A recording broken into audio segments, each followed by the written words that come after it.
Vijon në ditën e dytë protesta e banorëve që preken nga projekti i rrugës transballkanike në qytetin e Vlorës. Banorët e lagjes kushtrimi kanë bllokuar sot për disa minuta me radhë një nga segmentet rrugore të qytetit. Do të heq rrobat, do të volitarin kështu, si të dua da bëj. Unë të fola shqip. Unë vina bota dhe po them. Të lutem, një përfaqësi 4-5 veta të vjen para komisarit, do vitë zyroj. Do ta bëjmë. Vazhdoni. 10 automjete u bllokuan në rrugë derisa erdhën forcat e policisë dhe e larguan protestuesit, të cilët nuk bën rezistencë.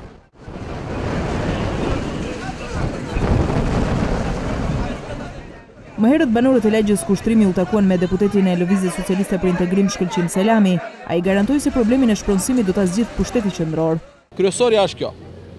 Kryesorja është kjo, që nuk duam të lëm asnjëri për jashtë. Nuk ka shans asnjëri nga banorët të ri për jashtë.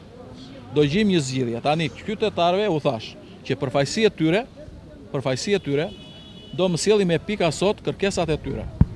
Unë do t'i diskutoj dhe me kryeministrin, do t'i diskutoj dhe me të tjerat, do shikojmë dhe projektin, do bëjmë më të mirën e mundshme. Ndërkohë edhe kreu i Partisë Demokratike Dega Vlorë, Mojsi Meminaj, gjatë takimit me banorët deklaroi se është ngritur grup pune me specialistë të urbanistikës dhe infrastrukturës për studimin e projektit të zgjerimit të rrugës.